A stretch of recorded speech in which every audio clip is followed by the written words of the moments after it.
Hey there, Dr. Daniel Orcutt here, rotator cuff expert. I'm an orthopedic surgeon. I've helped thousands of people recover, perform surgery on shoulders, so I have lots of experience. I've watched people recover. Uh, I've watched people who struggle with recovery. I've watched people succeed in recovery. So if you're dealing with the pain of recovery or just dealing with the pain of shoulder injury, getting ready for shoulder surgery, already in the midst of recovery from shoulder surgery, this video is for you. This is the place for you, right? So stay right here. We'll give you some ideas, some thoughts on how to make this a little bit better. I'll break it down for you. No scare tactics, no fluff, just real good information that will help you recover smarter. So today we're going to talk about, am I behind? How do I know if I'm behind? What do I do if I think I'm behind? How do I gauge that? So this is just some expert advice on how to get through that.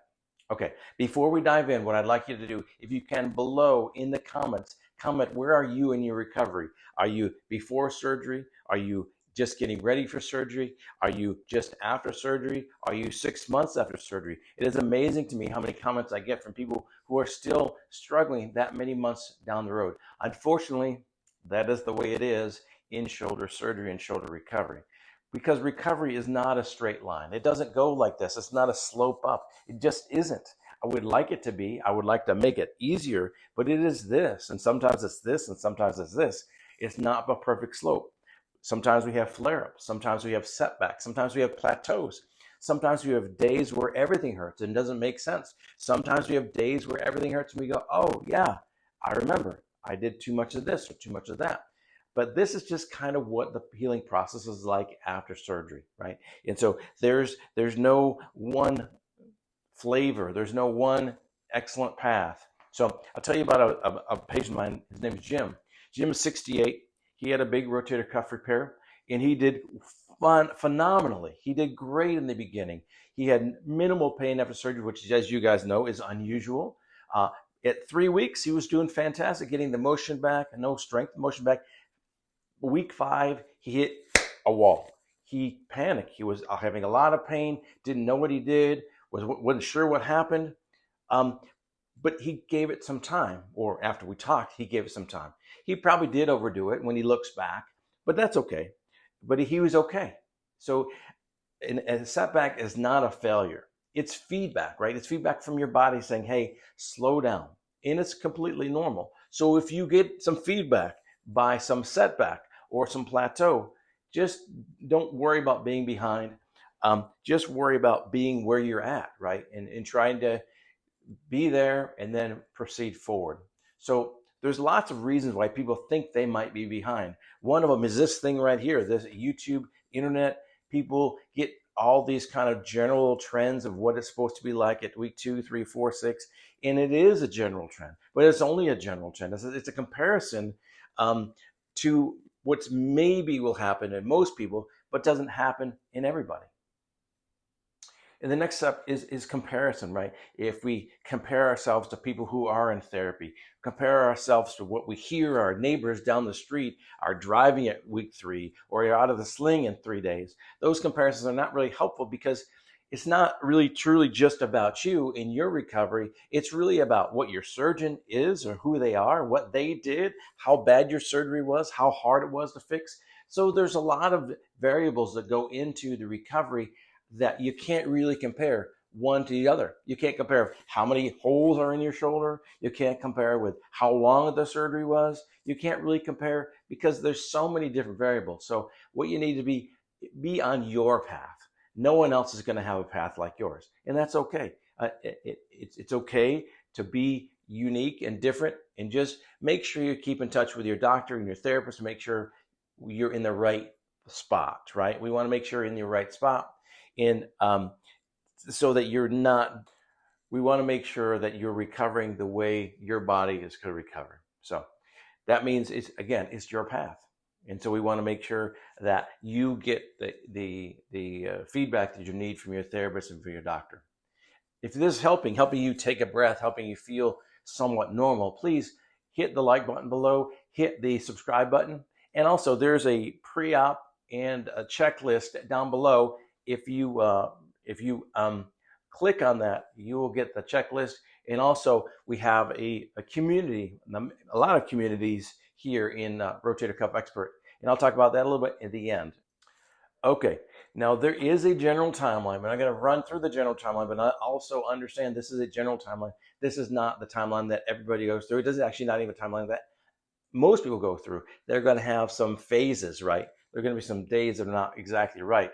They're going to have some days that are really better than they should be. So week 0 to 2, pain control, trying to sleep, trying to figure out sleep, frustration with the sling, just trying to survive, really, 0 to 2. Weeks 3 to 6, stiffness, right? You're going to be stiff. You're going to be getting to do more of that motion, lots of doubt, lots of questions, still lots of pain, trying to figure, is this really where I'm supposed to be at 6 weeks? And then 6 weeks to 12 weeks, you begin to get some of those strength back. But you're going to have lots of plateaus, maybe some dips, but lots of plateaus. And then from 3 months to 6 months to 7 months to 8 months to 9 months to 10 months and beyond, it goes really, really slow. And you even get setbacks then, right? There's phases where you'll be plateaued at 6 months, and there'll be phases where you go down at 6 months.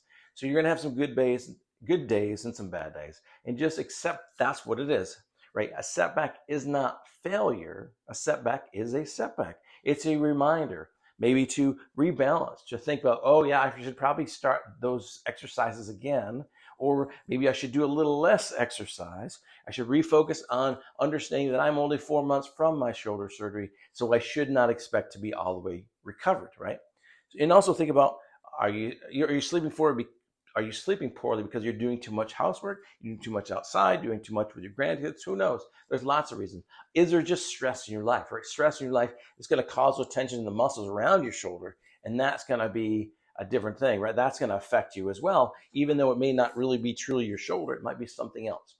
But when should we really worry? And when do we just go give it a little time? It's tricky because, again, everybody's a little bit different, and some people worry way too soon. Some people worry way too late. So just thinking about what's the normal, right? What is some signs that go, this probably is not normal, right? The red flags of recovery, right? So sudden severe pain. Obviously, sudden severe pain, that's not what we would expect unless we're in the early stages, right? Or sharp, what we call mechanical catching, locking feeling. You're going to have a little bit of catching and locking probably in your recovery just because there's some scar tissue in there, but it's really mechanical or seems to be different. That's important. If you have increasing redness or heat or drainage from your incision, right? If they all of a sudden get red or start to drain, that's not good, right? And lastly, if you have loss of motion for more than 3 to 4 days with no improvement, right? You lose motion, you go, oh my gosh, what happened? And you don't change. Those are probably things that you should talk to your therapist, talk to your doctor. Always, always, always the best idea is to talk to your therapist, talk to your doctor so that they know. And maybe the doctor a little bit more, only because that doctor knows exactly what they did, right? They know how bad the surgery was or how good the surgery was to get an understanding of whether this makes sense or not, right? And so another way to kind of calm this down a little bit, calm down the concern is just some gentle exercises. And a lot of these exercises already will be given to you by your therapist, but sometimes if you're kind of in between therapy or you're out of therapy, you no longer do therapy, then these exercises would be maybe good to kind of reset, let's say. So one would be pendulums. Again, pendulums are really easy, kind of smooth exercise where you lean over and do the circles with your arm, little circles, counterclockwise, clockwise, front to back, side to side. Nice and easy, nothing too strenuous. The next one would be the wall walks, right? So wall walks, if you know what this is, I'm going to turn the camera just a little bit, right? And pretend this is a wall, not a bunch of books, but wall walks is letting your fingers walk the wall. And then you can adjust how high you want to go depending on how you feel and how much tension you want to put on that rotator cuff or that shoulder muscle and how much you want to put in your fingers. So that's a good one too. I'm going to turn the camera back a little bit.